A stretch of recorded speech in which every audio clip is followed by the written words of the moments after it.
तो क्या करें? यदि नहीं देते तो ब्राह्मणों को दिया हुआ वचन हमारा मिथ्या हो जाएगा।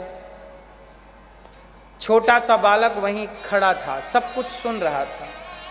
तब मोरध्वज का बेटा ताम्रध्वज बोला, पिताजी आप घबराइए ना, मैं आपका बेटा हूं और पुत्र का धर्म होता है कि वह पिता के धर्म की रक्षा करे, पिता के वचन की रक्षा करे। मोरध्वज आया और मोरध्वज ने, ताम्रध्वज आया, खड़ा हो गया, पिताजी मुझे काट दीजिए। आरा लाया गया, आरी सिर पे रखी गई, काटेगा कौन? भगवान बोले, ब्राह्मण बोले कि आप दोनों पति पत्नी को यह काम करना पड़ेगा, आपकी पत्नी को बुलाइए। मोरध्वज की पत्नी आई। अब सोचिए, माँ बाप खड़े हैं, बीच में बेटा खड़ा है और उसके सिर पे आरा चलाना। चलाइए, है आपकी हिम्मत? चला सकते हैं आप आरा? नहीं। मोरध्वज चाहते तो बोल देते कि मैं ये वचन नहीं देता, मैं नहीं दूंगा आपको अपने बेटे का मांस, शेर तुम्हारा भूखा है, मेरा लेना है ले लो, बेटे का नहीं दूंगा। पर नियम क्या था? जो मांगोगे वो दूंगा। तो मांगा ये गया है तो दे करके अपना वचन पूरा करो, या फिर असत्यवादी बन के रहो। नहीं दोगे तो क्या बन जाओगे? असत्यवादी। और दोगे तो क्या बनोगे? सत्यवादी। अब वो 5 साल का बच्चा भी बोला कि ठीक है, मैं तैयार हूं, मेरे पिता के वचन की रक्षा होनी चाहिए। पुत्र पुत्र पुत्र तब माना जाता है जब वो पिता के धर्म की रक्षा करे। यदि आप अपने पिता के धर्म की रक्षा नहीं करते तो किस बात के पुत्र हैं? लो भैया, रानी ने जब सब हाल सुना, बेटे के सिर पे आरा चलाना था, रो पड़ी, मां रो पड़ी। और जब रोई तो भगवान बोले, खबरदार महाराज, एक शर्त और है, यदि आपकी आंखों से आंसू आए या रानी जी की आंखों से आंसू आए तो हमारा शेर तुम्हारे बच्चे का मांस ग्रहण नहीं करेगा। आरा चलाना है, पर शर्त है कि आप रो नहीं सकते। अब आरा पकड़े राजा, आरा पकड़ी रानी, चला रही।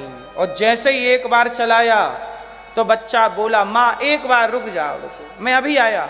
बच्चा दौड़ के गया, अंदर से रुई लेके आ गया, कॉटन, कान में ठूंस दिया माँ के और पिता के। माँ बोली, बेटा ये कान में रुई क्यों लगा रहा है? तब बच्चा बोला, ताम्रध्वज बोला कि माँ जब तुम्हारा चलाओगी शायद मैं दर्द से चिल्लाऊं, मैं चीखूं, कहीं मेरी चीख तुम्हारे कानों में ना चली जाए। यदि मेरी चीख आपके कानों में गई तो आप आरा चलाना रोक दोगी, और आरा चलाना रुक गया ना माँ तो पिता का धर्म संकट में पड़ जाएगा। इसलिए मैं कितना भी चीखूं चिल्लाऊं, ये रुई लगा लो कान में, मेरी आवाज़ ना जाए। मैं कितना भी चिल्लाऊं, लेकिन माँ आपके हाथ नहीं रुकने चाहिए, क्योंकि धर्म की रक्षा करनी है, पिता के दिए गए वचन की रक्षा करनी है। देखो जरा, एक बेटा वो है कि पिता के लिए मरने को तैयार है, और एक बेटे आज के हैं कुछ बेटे जो बाप की संपत्ति के लिए बाप को मारने को तैयार है। आरा चलाया गया, पिचकारी निकल रही है रक्त की, कहीं माँ के ऊपर जा रही, कहीं दीवार पे जा रही। देखते देखते आरा चला, बच्चा 2 भागों में डिवाइड हो गया, फट गया। ब्राह्मण बोले, महाराज इसका दाहिना हिस्सा ले जाओ और मेरे शेर को डाल दो, और बायां हिस्सा ले जाके गटर में फेंक सकते हो आप। तब मां की आंखों में आंसू आ गए। भगवान कृष्ण बोले, ब्राह्मण बन के आए। ब्राह्मण बोले, क्यों रो रही हो मां? तब मां ने कहा कि महाराज मेरे पुत्र का एक हिस्सा आपके काम आ सका, पर दूसरा हिस्सा आपके काम नहीं आ सका, इसलिए आंखों में आंसू आ गए कि मेरे पुत्र का बलिदान पूरा पूरा आपके काम ना आ सका। ठीक है, भोजन कराओ। शेर को परोसा गया, दूसरे हिस्से को फेंक दिया गया। शेर खाया, तृप्त हो गया। अब अर्जुन और कृष्ण बोले पंडित जी बनकर आए, बोले हमें भी भूख लगी है, हमें भोजन कराओ। तब आप दोनों भोजन बनाओ महाराज, महारानी जाओ। अब सोचिए बेटे को मार चुके हैं और भोजन बना रहे हैं, लगेगा मन भोजन बनाने में? कोई बना सकता है? भोजन बनाया, थाली परोसी और भगवान के सामने जब थाली आई, रोटी तोड़ी भगवान ने और भगवान ने मुंह तक ले गए और वापस रख दी। भगवान बोले राजन हम तुम्हारे घर भोजन नहीं करेंगे। क्यों? बोले तुम हत्यारे हो और हत्यारों के घर हम भोजन नहीं करते। तुमने अभी हमारे सामने अपने पुत्र की हत्या की है। राजा बोले महाराज वो हत्या नहीं की, वो तो आपने बोला, तो आपके वचन की पूर्ति थी। नहीं नहीं नहीं, वचन तो पूरा किया है, पर तुमने अपने वचन की पूर्ति के लिए तुम इतने स्वार्थी हो गए कि अपने धर्म के लिए तुमने अपने पुत्र को मार डाला। क्या करें महाराज, आपने तो आज्ञा की थी। नहीं, कुछ भी हो हम तुम्हारे घर भोजन नहीं करेंगे। थाली छोड़ी अर्जुन ने और कृष्ण ने, वापस जाने लगे। नहीं, तेरे घर नहीं खाएंगे, तू पापी है, तूने पुत्र की हत्या की है, तुम पापियों के घर हम भोजन नहीं करते। जाने लगे, तब मोरध्वज रो पड़ा। अब रोए मोरध्वज, हे बेटा, हे ईश्वर, यदि आज तक मैंने कभी किसी अतिथि को घर से भूखा ना जाने दिया हो, तो हे विधाता आज पहली बार मेरे द्वार से कोई अतिथि भूखा जा रहा है। हे विधाता, मैंने सदा धर्म का पालन किया है, आज तक मैंने किसी का दिल नहीं दुखाया। हे विधाता, आज मेरी मृत्यु, जिस दिन मैं मरूंगा उससे ज्यादा कष्ट आज मुझे इस बात का है कि मेरे द्वार से कोई अतिथि भूखा जा रहा है। विधाता मेरे प्राण ले लो, पर मुझे इस धर्म संकट से निकालो, कोई ब्राह्मण कोई अतिथि मेरे द्वार से भूखा ना जाए। तब रोते हुए ईश्वर से प्रार्थना करते हुए, प्रभु मेरे धर्म की रक्षा कीजिए। हे नाथ, मैंने आपसे कभी कुछ नहीं चाहा, आज मेरे धर्म की रक्षा कीजिए। आज मुझे कलंक लग गया कि मैंने अपने पुत्र की हत्या कर दी। जोर से आवाज लगाई, हे बेटा ताम्रध्वज, तूने एक बार मर करके अपने पिता के धर्म को बचाया, बेटा एक बार जीवित होकर अपने पिता के धर्म को बचा ले। यदि तू आज नहीं जीवित हुआ अपने पिता के लिए, तो तेरा मर जाना, बलिदान दे देना व्यर्थ चला जाएगा। और जब ये कहा तो अंदर से आवाज आई दौड़ता हुआ, बेटा पिताजी, मैं मर के भी आपके धर्म को बचाऊंगा और आपके लिए जीवित होकर भी आपके धर्म को बचाऊंगा। दौड़ता हुआ ताम्रध्वज आ गया और मोरध्वज को थामा। मोरध्वज ने देखा मेरा बेटा। जब वहां बेटे को देखा तो वहां केवल बेटा नहीं, वहां भगवान कृष्ण चतुर्भुज रूप में खड़े हो गए। अर्जुन मोरध्वज के चरणों में गिर पड़े, महाराज आपके जैसा दानी इस धरती पे अब कहां होगा। इसलिए दानी बहुत होंगे, पर दानियों में सबसे श्रेष्ठ दानी कोई है तो मोरध्वज। चरणों में गिर पड़े अर्जुन। भगवान ने कहा, हे मोरध्वज। मोरध्वज ने कहा, प्रभु आप हमारी परीक्षा लेना चाहते थे, क्या आपको हम पर भरोसा नहीं था? भगवान बोले कि मोरध्वज हमें तो भरोसा था, पर दुनिया को हम कैसे भरोसा दिलाते कि तुम इतने महान हो। हम कहते कि मेरा मोरध्वज महान, कौन मानता, पर आज तुमने सिद्ध कर दिया कि दुनिया में तुमसे महान कौन हो सकता है। इसलिए दानियों में सबसे श्रेष्ठ दानी मोरध्वज। भगवान ने मोरध्वज का बेटा लौटाया। देखो, जब आप धर्म की रक्षा करते हैं ना, तो वही धर्म आपकी और आपके पुत्रों की भी रक्षा करता है। आपके बेटे का कई बार आपने देखा होगा, बड़े से बड़ा एक्सीडेंट होने पर भी, बड़ी से बड़ी मुसीबत आने पर भी आपके प्राण बच जाते हैं। कौन बचाता है? आपने जो पुण्य किए होते हैं वो पुण्य आड़े आकर खड़े हो जाते हैं, वो पुण्य आपकी रक्षा करते हैं। इसलिए कहता हूं कि आप धर्म को ना छोड़िए, वो धर्म आपको नहीं छोड़ेगा, वो आपकी रक्षा जरूर करेगा। पांडवों ने अपना धर्म नहीं छोड़ा तो कृष्ण जाके पांडवों के साथ खड़े हो गए। भगवान, आप इतने लोग यहाँ बैठे हैं, आप में से जिनके भीतर धर्म होगा, भगवान उसके साथ जाके खड़ा हो जाएगा। हमारे भगवान हमेशा धर्म के साथ खड़े, इसलिए मुसीबत कैसी भी आए, त्याग करना पड़े, बलिदान देना पड़े तो दे दो, पर अपने धर्म का परित्याग कभी नहीं करना चाहिए। आज तो दुनिया में देखो ना, लोग 1000, 2000, 5000 रुपया लेके अपना धर्म बदल लेते हैं, धर्मांतरण कर लेते हैं। जबकि कभी कभी इन लोगों ने सुना कि हमारा देश इन महापुरुषों का था जो बाजार में बिक गए, हरिश्चंद्र बेटे को वारे से चीर कर दान दे दिया, पर देखो अपने धर्म को नहीं छोड़ा। परीक्षाएं तो देनी पड़ेंगी ना, मुसीबत से तो गुजरना पड़ेगा। कौन इस धरती पे ऐसा रहा है जिसके जीवन में संकट ना आया हो? संकट से भागना क्यों है, संकटों से घबराना क्यों है? डट के सामना किया जाए। इसलिए कर्म करिए, पर धर्म से भरा हुआ कर्म करिए। इसलिए कहता हूं, दानम दुर्गति नाशनम, दान करना सीखिए। हरिश्चंद्र, मोरध्वज, इन सबकी कथाएं ये बताती हैं कि जीवन में किसी को खिलाकर ही खाने का संकल्प लीजिए। इसलिए दास अनिरुद्ध का भी संकल्प है, गौरी गोपाल आश्रम में जब तक हजारों साधु संत भोजन नहीं कर लेते तब तक ये दास। रास,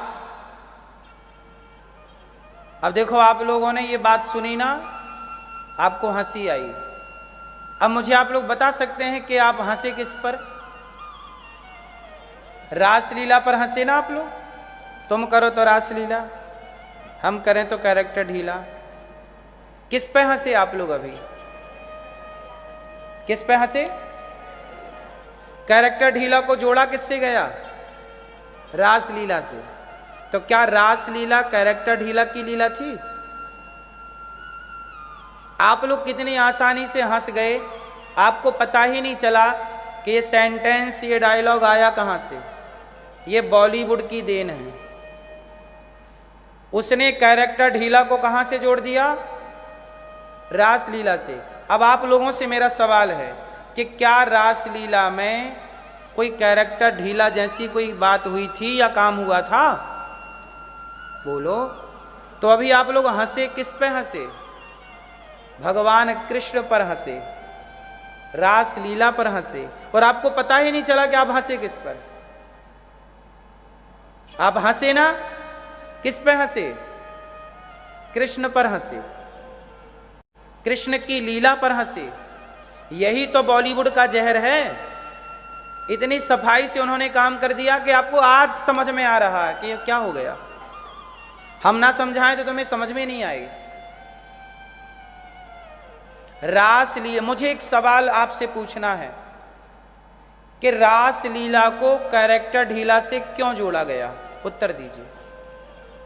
तुम करो तो रासलीला, हम करें तो कैरेक्टर ढीला। तो रासलीला को कैरेक्टर ढीला से क्यों जोड़ा गया? इसका क्या कनेक्शन है कोई दूर दूर तक लेना देना? क्यों जोड़ा बॉलीवुड ने? आज तक किसी ने सवाल पूछा बॉलीवुड से?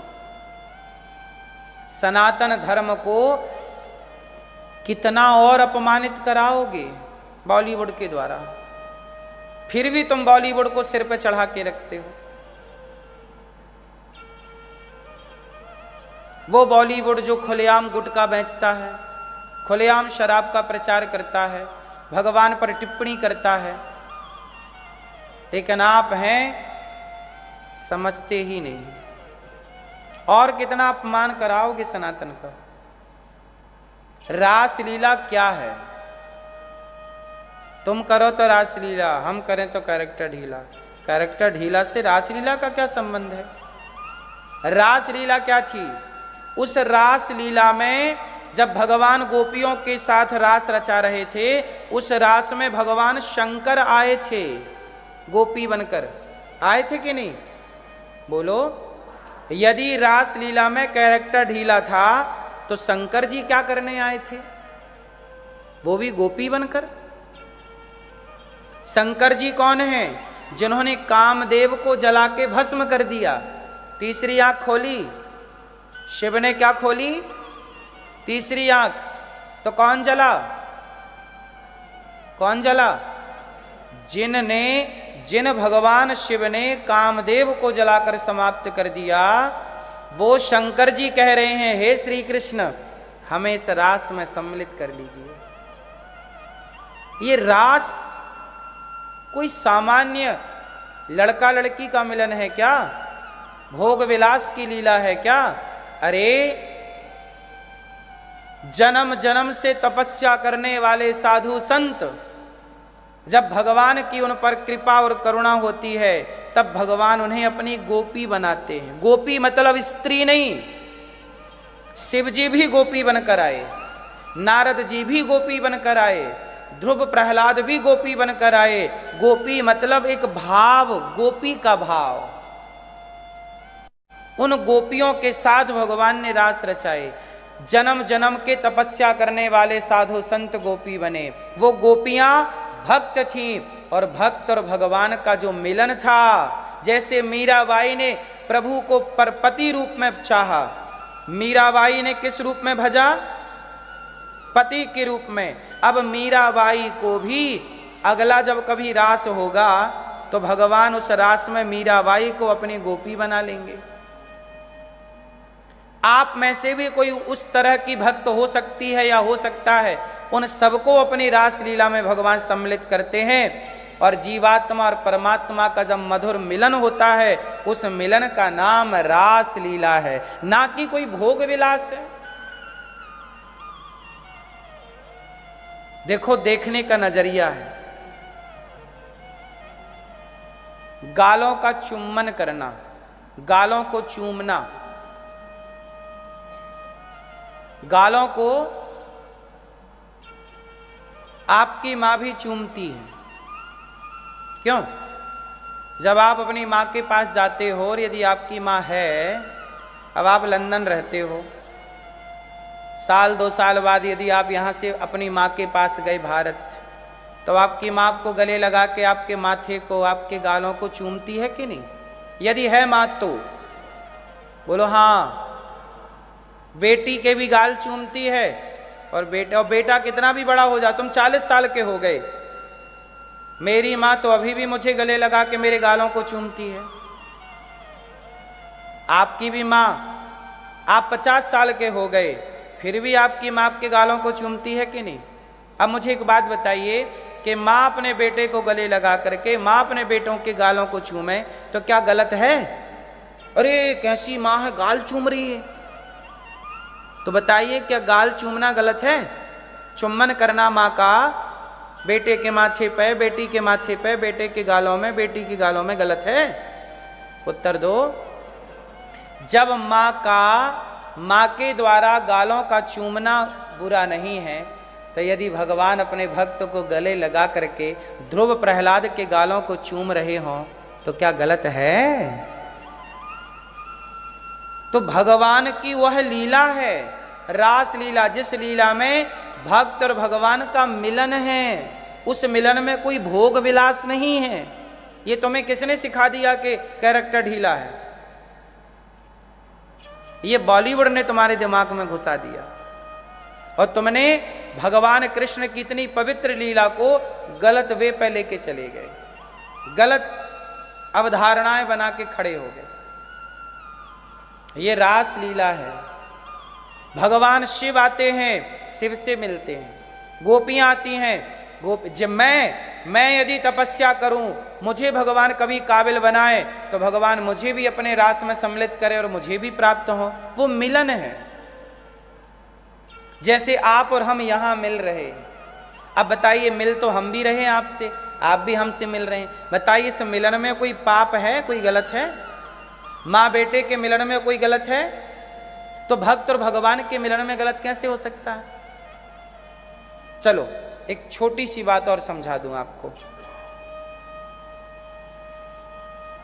मंदिर आप जाते हो, तो मंदिर जाने से आपका काम वासना बढ़ती है कि घटती है?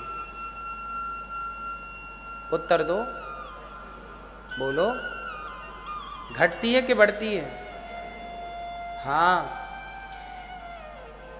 भगवान के सामने कामी पुरुष भी चला जाए, कामी स्त्री भी चली जाए, तो भगवान के आगे उसका काम कम होता है।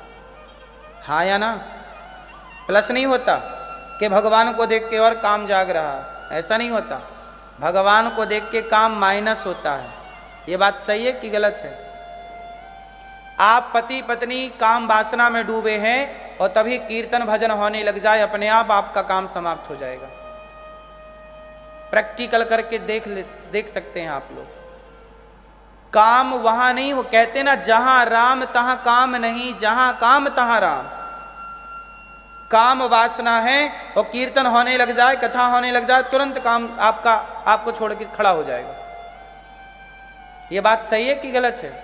जरा सोचो कि जिस कृष्ण के, जिन भगवान के नाम लेने से काम भाग जाता है, क्या उन भगवान के सामने खड़े होकर भी क्या गोपियों के अंदर कोई काम रहा होगा? वो गोपियां कैसी हो गई कृष्ण के आगे? निष्काम। कैसी हो गई? निष्काम। तो निष्काम भक्तों से भगवान का जो मिलन था, उसी का नाम रासलीला है। लेकिन इस रासलीला को कुछ मूर्खों ने कैरेक्टर ढीला से जोड़ के भगवान कृष्ण का अपमान किया, और आप समझ ना पाए इन बॉलीवुड के लोगों का खेल, षड्यंत्र। आज के लड़का लड़की से आप कहो रासलीला कैरेक्टर ढीला, वो हंसेंगे, उन्हें पता ही नहीं। आप घर पे जाके बोलना ये सेंटेंस, लोग हंसेंगे, जैसे फर्स्ट में आप ही हंसे। कृष्ण मजाक का विषय नहीं है, सीरियस गंभीरता से समझो इन विषयों को। गोपियां आई सब काम छोड़कर, भगवान ने गोपियों से कहा, स्वागतम वो महाभागा प्रियम किम करवाणि वह ब्रजस्या नामयं कच्चिद ब्रूता गमन कारणम। देवियो आई हो, स्वागतम वो महाभागा प्रियम किम करवाणि वह। देवियो आई हो, आओ। सब छोड़कर आई ना। भगवान ने गोपियों से कहा आओ, ये बताओ यहाँ क्यों आई हो? गोपियां बोली, प्रभु सबको छोड़कर आपके लिए आई। अब आप हमारे संग हमें स्वीकार करके अपना दर्शन देने की कृपा कीजिए। भगवान बोले, मातरा पितरा पुत्रा भ्रातरा पतयश्च वः। पति कैसा हो? अंधा लंगड़ा बहरा। पत्नी कैसी हो? अंधी लंगड़ी बहरी गोरी काली। कभी भी अपने पति को और अपनी पत्नी को छोड़ना नहीं चाहिए। मैया, पति कौन होता है? मैया, पति कौन होता है मेरी माँ? आप लोग पति को क्या मानती हो? कौन? क्या मानती हो मैया? दुश्मन? परमेश्वर। पति कौन? परमेश्वर। और पत्नी कौन? आप अपने पत्नी को क्या मानते हैं? हैं? देवी? कौन सी देवी? ज्वाला देवी, चंडी देवी, काली देवी, भद्रकाली देवी? कौन सी देवी? मैया, आप क्या मानती हो पति को? परमेश्वर। तो आप हैं परमेश्वर और ये हैं परमेश्वरी। ये कौन है? पुरुष है नारायण तो स्त्री है नारायणी। ये आपकी कौन है? नारायणी है। और ये आपके कौन है? नारायण। ये आपके नारायण, ये आपके कौन? और आप इनकी क्या? नारायणी। आप परमेश्वर, ये परमेश्वरी। तो जितना सम्मान स्त्री करती है अपने पुरुष का, उतना ही सम्मान पुरुष को करना चाहिए अपनी स्त्री का। ऐसा हम नहीं कह रहे हैं, भागवत जी में लिखा है, दुहशीलो दुर्भगो वृद्धो जड़ोरोग्य धनो पिवा। पति कैसा हो, अंधा लंगड़ा बहरा। मैया स्त्री के लिए कितने व्रत कहे गए हैं? चश्मा वाली मैया, कितने व्रत हैं स्त्री के लिए? कितने व्रत? 10? 4 नाम बताओ मेरी माँ, कौन कौन से? आप बताओ मैया, कौन कौन से व्रत हैं स्त्री के? हाँ, हैं? कौन सा व्रत?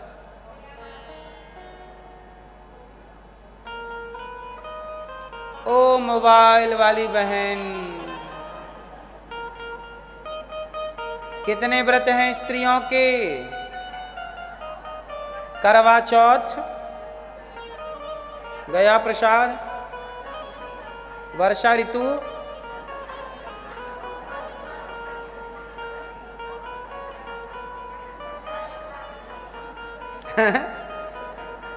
चौथा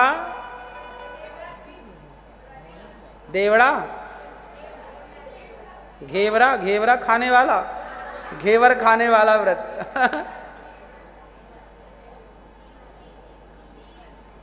सुनो मैया, स्त्रियों के 4-5 व्रत नहीं होते। कितने व्रत होते हैं? हाँ, बिन परमेश्वर सूना मंदिर, बिंदिया बिना लीलार सूना, पति बिना संसार। एक पतिव्रत रहे जगत में, सब व्रत हैं बेकार। नारी का एक ही व्रत है, कौन सा? पातिव्रत, पतिव्रता। कौन सा व्रत? पति ही ब्रह्मा, पति ही विष्णु, पति नरवदाधार। जिस नारी ने पति को पाया, उसकी नैया पार सूना, पति बिना संसार। पति के कितने व्रत हैं? एक पतिव्रत रहे जगत में, सब व्रत हैं बेकार। आप करवा चौथ कर लो, सारे व्रत कर लो, पर पतिव्रता नहीं है आप, तो का मतलब का व्रत? पतिव्रता। नारी को क्या होना चाहिए? पतिव्रता। और पुरुष का कितना व्रत है? पुरुष के कितने व्रत हैं? पुरुष भैया बताएंगे। आपके कितने व्रत? आप कितने व्रत करते हो पत्नी की लंबी आयु के लिए? आप नहीं चाहते कि पत्नी की आयु लंबी हो? एकाध करवा चौथ आप भी रखा करो, इस बार तुम्हारे लिए। सुनो, पत्नी के लिए व्रत है पातिव्रत, और पुरुष का व्रत है पत्नी व्रता। पुरुष का कौन सा व्रत है? कोई व्रत करो मत करो, पर एक व्रत सबको करना चाहिए। स्त्रियां पतिव्रता। कौन सा व्रता मैया? आप पतिव्रता होंगी? हाँ या ना? आप पतिव्रता हो के नहीं? कितने माताएं पतिव्रता हैं? हाथ उठाओ, दर्शन दो। पतिव्रता हो? चलो बताओ, पतिव्रता नारी किसे कहते हैं? परिभाषा दो।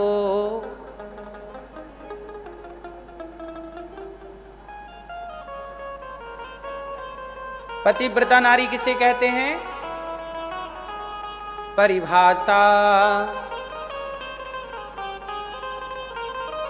सुनो, जो अपने पति के सिवा सपने में भी पर पुरुष का दर्शन और स्पर्श ना करे, सोचे भी ना, वह नारी पतिव्रता है। जो केवल अपने पति की आज्ञा में, वह नारी जो केवल अपने पति में समर्पित है, पति के अतिरिक्त पर पुरुष के बारे में सोचती भी ना हो, वो नारी क्या है? पतिव्रता। और जो पुरुष अपनी पत्नी के सिवा पराई स्त्री के बारे में सोचे, अच्छा ये बताओ, सोचना पाप है कि नहीं है? आप किसी पराये पुरुष के बारे में सोचो, आपने छुआ नहीं है, किया कुछ नहीं है, केवल सोच रहे हैं कि आदमी कितना सुंदर है, हमें पति रूप में मिल जाता, बढ़िया। आप केवल सोच रहे हैं, तो बताइए ये सोचना भी पाप है या नहीं? एक पतिव्रता नारी के लिए पर पुरुष के बारे में सोचना भी पाप है, और एक पुरुष के लिए भी अपनी पत्नी के होते हुए किसी पराई नारी के बारे में सोचना, या पत्नी की मृत्यु हो गई फिर भी पराई स्त्री के बारे में आपने सोचा भी है, टच नहीं किया, केवल सोचा है, वह भी पुरुष के लिए पाप है। राम ने पराई स्त्री के बारे में सोचा भी नहीं, और सीता माँ ने पराये पुरुष के बारे में, रावण ने लाख ऑप्शन रखे, लाख सीता माँ को आकर्षित करने का, अपनी तरफ लुभाने का प्रयास किया, पर सीता माँ उसके एक भी प्रलोभन में नहीं आई। ये भारत की नारी है। इसलिए मेरी माँ, एक पतिव्रत रहे जगत में, पातिव्रत पति। अनुसुईया माँ कौन सा व्रत करती हैं? अनुसुईया पतिव्रता है। तो ब्रह्मा विष्णु महेश को बच्चा बना के झोली में, झूले में झुलाती हैं। परीक्षा लेने आए थे ना ब्रह्मा विष्णु महेश, फेल हो गए। किसके आगे? माता, कौन सी माता? माता अनुसुईया। माता अनुसुईया के आगे फेल हो गए ब्रह्मा विष्णु शिव, तीनों आए, माता भिक्षा दे दो। माता अनुसुईया लाई भिक्षा, बोले हम तब भिक्षा लेंगे जब आप अपने सारे कपड़े उतार दोगी। माता बोली ये तो कोई परीक्षा वाले हैं। समझ गई माता, हे प्रभु मैं पतिव्रता हूँ, अपने पति की सेवा के सिवा मैं किसी को नहीं जानती। यदि मैं पतिव्रता हूँ तो ये तीनों पुरुष जो खड़े हैं, जो मुझे कह रहे हैं कि कपड़े उतारोगी तब भिक्षा लेंगे, तीनों बालक बन जाएं। डाल दिया जल, ब्रह्मा विष्णु महेश, छोटे छोटे बच्चे, मैया गोद में लेके दूध पिला रही हैं, झूला झूला रही हैं। अब पार्वती जी, लक्ष्मी जी और सरस्वती जी घबराई, पति लौटे नहीं, परीक्षा लेने गए थे। इन तीनों ने भेजा था कि जाओ, क्या हमसे बड़ी पतिव्रता है? नारद जी बोले आजकल तो वो छोटे बन गए, अब उनका बड़ा होने पर फिर ब्याह होगा। आप लोग अब देख लो। तीनों गई दौड़ी दौड़ी, माता हमारे पति कहाँ हैं? माता अनुसुईया बोली आप तीनों कौन? बोले हम रुद्राणी हैं, हम पार्वती हैं, हम सरस्वती हैं, हम लक्ष्मी हैं। माता को अनुसुईया बोली कि आप तीनों आई हो, पर ये बताओ आप तीनों के पति कहाँ हैं? बोले इन तीनों में से कोई एक हमारे हैं। तो माता अनुसुईया बोली फिर अपना अपना पति लो जाओ। अब माता जी बोली इतने इतने पति का हम क्या करेंगे, ये तो बच्चे हो गए। हे माता क्षमा करो, हमने आपकी परीक्षा लेनी चाहिए, हमारे पति लौटाओ। तीनों देवियां अनुसुईया माँ के चरणों में पड़ी हैं, और तीनों देव चरणों में पड़े। किसके बल से? केवल पतिव्रता। ये वो अनुसुईया माँ है जिनके पति महर्षि अत्रि, जब अत्रि गंगा स्नान करने रोज जाते तो आने में जरा टाइम लगने लगा, बुढ़ापा आ गया। तब माता अनुसुईया ने कहा कि हे गंगा मैया, अब मेरे पति आप तक नहीं आ सकते जब तक ताकत थी आए। अब ऐसा करो कि मेरी कुटिया पे आप आओ। तो गंगा मैया को प्रकट कर लिया अनुसुईया माँ ने अपने पातिव्रत के बल पर प्रकट कर लिया गंगा को, और तीनों को बना दिया बेटा। तीनों प्रार्थना करने लगी देवियां, माँ क्षमा क्षमा क्षमा। माँ ने कहा अच्छा ठीक है। तीनों के लिए फिर जल लिया हाथ में, और कोई मंत्र नहीं आता, इतना मंत्र, हे प्रभु यदि मैं पतिव्रता हूं तो ये तीनों पुरुष जैसे थे वैसे हो जाएं। इतना मंत्र कह के छोड़ दिया, जस के तस हो गए। तीनों देवता चरणों में गिर पड़े, माता हम सदा के लिए अब आपके पुत्र बन गए, हमें स्वीकार करो सदा के लिए। ये माता अनुसुईया है, केवल पति की सेवा के बल पर सबको वश में कर लिया। नारी चाहे तो देवताओं को अपने अधीन कर सकती, पतिव्रता नारी, पतिव्रता बड़ा बल होता है मेरी माँ। इसलिए कौन सा व्रत करोगी? एक पतिव्रत रहे जगत में, सब व्रत हैं बेकार। बिन पतिव्रत के नारी का तो जीवन है बेकार। सुना पति बिना संसार, पति के बिना संसार अधूरा है। इसलिए रिश्ते बनाओ। पति बहुत जरूरी है, पत्नी बहुत जरूरी है, पर रिश्तों में क्या चाहिए? क्या चाहिए? मधुरता, प्रेम। आजकल लोग शादी ब्याह कर लेते हैं और फिर तलाक के कागज लेके घूमते हैं। अब जल्दी तलाक हो जाए तो बड़े सुखी हो जाएं। पहले सोच रहे थे शादी हो जाएगी सुखी हो जाएंगे, अब बोल रहे हैं तलाक हो जाएगा तो सुखी हो जाएंगे। हाँ या ना? अच्छा मुझे आप लोग बताओ कि तलाक के केस घट रहे हैं कि बढ़ रहे हैं? क्यों? आप समाज में रहते हो, जरा मुझे बताने की कृपा करो, तलाक किसकी गलती से बढ़ रहे हैं? आप बताओ मेरी माँ, पुरुष की गलती ज्यादा है कि स्त्री की गलती ज्यादा है? बोलो बोलो मेरी माँ। दोनों की गलती है। अब आप बताओ, आइडिया दो हमें, तलाक कैसे रोके जाएं? क्या उपाय है आप लोगों के पास? बताओ, पति पत्नी के तलाक रोकने के लिए आप लोगों के पास कोई आइडिया है? एक दूसरे को समझना चाहिए। ठीक है, आप समझाओ मेरी माँ हमें, कैसे समझें? क्या समझे मेरी माँ? मैया क्या करें कि तलाक रुक जाए? बोलो मेरी माँ। हैं? त्याग? किसका? पति का त्याग कर दें? हैं? हाँ। क्या करें कि तलाक जैसी समस्याएं हमारे देश से समाप्त हो जाएं, हमारी संस्कृति से समाप्त हो जाएं? कोई आइडिया, कोई उपाय है? हैं? क्या होना चाहिए?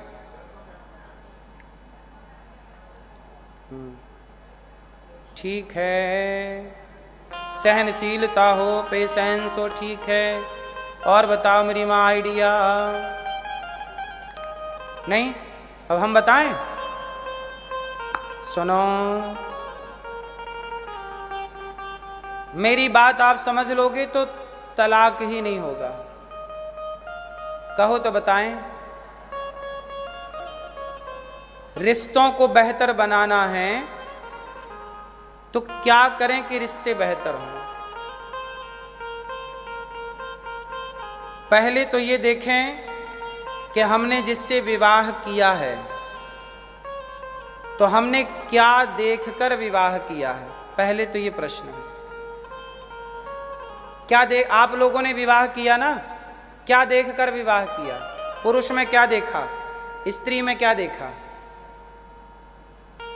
पुरुष पैसे वाला है ये देखा, पुरुष सुंदर है ये देखा, स्त्री सुंदर है ये देखा,